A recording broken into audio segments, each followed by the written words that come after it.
This is an essay written by Joshua Hoffman, the founder of Future of Jewish.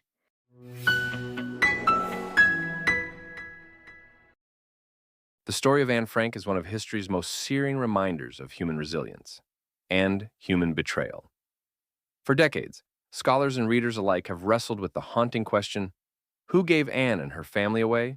Who, in an occupied Amsterdam brimming with fear, dared to inform the Nazis about 8 Jews hiding in a cramped secret annex behind an office? In recent years, research has suggested a painful possibility.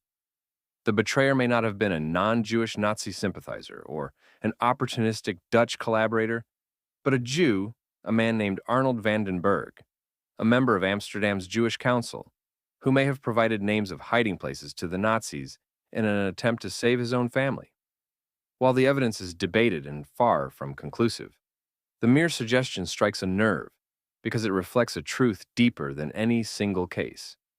When Jews betray Jews, the price is catastrophic and collective. Jewish history is not short on internal betrayal. From the internecine rivalries during the destruction of the Second Temple to the informers who, under medieval persecution, delivered fellow Jews into the hands of the Inquisition, these acts were often driven by desperation, fear, or a misguided hope of self-preservation. But they never ended well. Not for the victims, not for the informers, and not for the Jewish people as a whole. The Nazis understood this all too well. They weaponized the moral anguish of Jews, forcing some into impossible roles as members of Judenrat or as camp functionaries, exploiting their instinct to save a few by sacrificing others. These were no ordinary choices. They were engineered nightmares. Yet history shows that collaborating with those who seek our destruction, even under duress, does not protect the individual. It accelerates the machinery of death for all. Van den Berg, if guilty, may have believed he was buying safety. But in the Holocaust, there were no true bargains, only delayed sentences. His family was murdered, just like that of Anne Frank. His alleged betrayal did nothing to dismantle the Nazi killing machine. It only deepened the tragedy. This tragic pattern did not begin in Amsterdam. Jewish history across millennia bears the scars of internal betrayal. During the siege of Jerusalem in 70 CE, Jewish factions, such as the Zealots, Sicarii, and Moderates, fought each other with more ferocity than the Romans. They burned each other's food supplies, weakening the city and sealing its doom. The enemy outside did not destroy Jerusalem alone. Jewish infighting opened the gates. Centuries later, in medieval Europe, some Jews under torture by the Inquisition turned informant, revealing names of fellow Jews. They believed this would spare them from the flames. It rarely did. Their neighbors perished, and so did they. Again and again, history testifies. When a persecuted people fractures from within, it accelerates its own destruction. Why does this pattern repeat? The psychology of survival under terror offers clues. Facing annihilation, some cling to the illusion of control. If I comply, if I give them what they want, I might live. It is a false bargain with a ruthless oppressor, but fear is a powerful deceiver.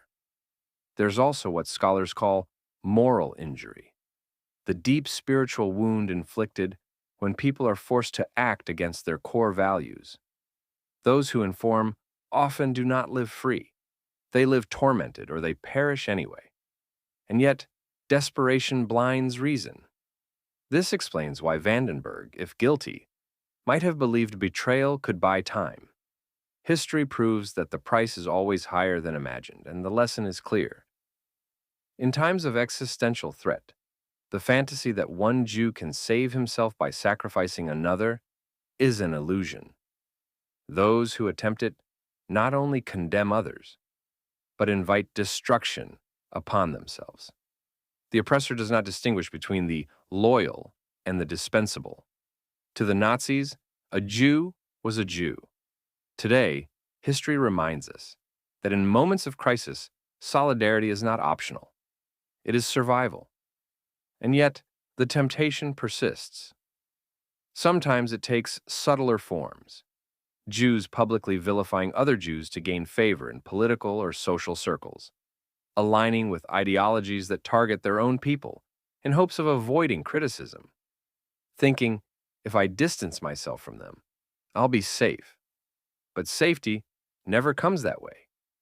Those who demonize fellow Jews in the name of moral purity or political expediency may win applause from the mob, but they feed the same fire that will eventually consume them. This is why the story of Anne Frank still matters.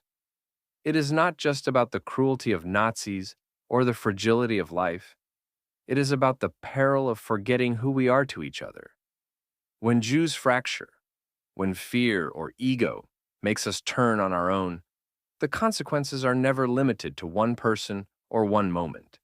They ripple outward, across families, across generations, across history.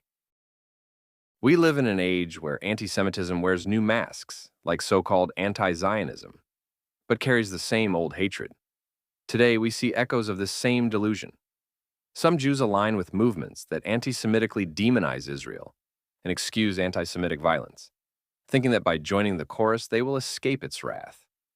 Groups like Jewish Voice for Peace claim moral high ground, while amplifying the very narratives that endanger Jewish lives worldwide.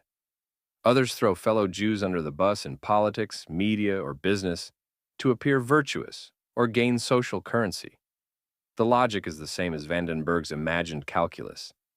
If I distance myself from them, I'll be safe. But appeasement does not buy safety.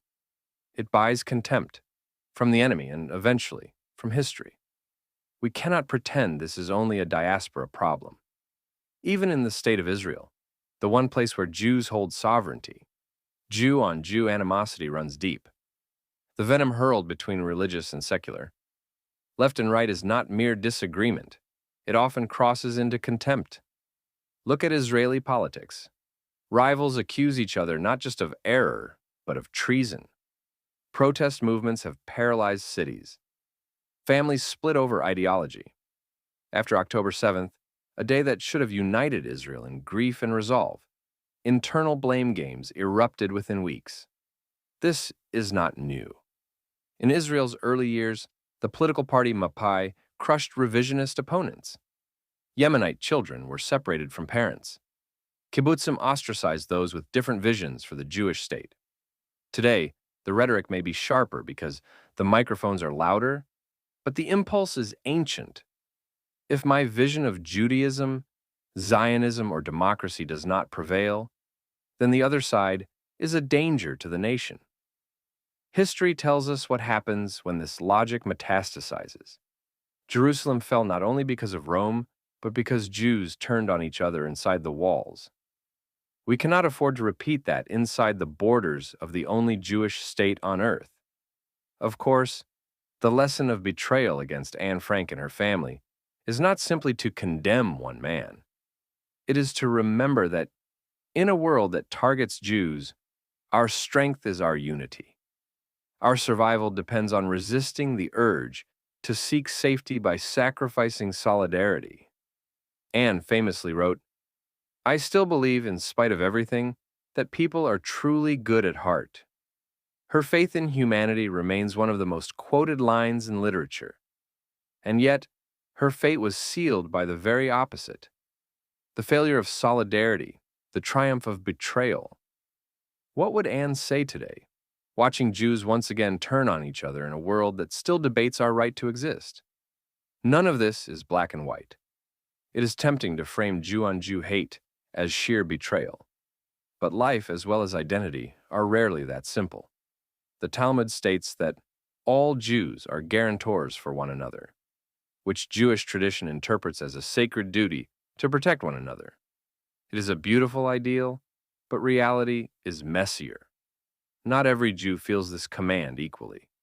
Some Jews are more universalist than particularist, more liberal or insert nationality than Jewish in their core identity. Others see their Jewishness through the lens of ethics or politics rather than peoplehood. These layers of identity matter because they often explain why Jew-on-Jew hostility erupts. It's not just Jew against Jew, but worldviews colliding within Jewish skin. Still, recognizing this complexity should not necessarily lead us to excuse venom. It ought to make us pause. Before we spit fire at another Jew, whether online or in the streets, perhaps each of us can ask themselves, why am I so eager to hate? Whose talking points am I amplifying? Am I, even unwittingly, echoing anti-Semitic tropes? Disagreement is natural. Debate is Jewish. But the willingness to dehumanize each other, especially when our enemies are taking detailed notes, is something else entirely. That is not righteous dissent. It is self-destruction.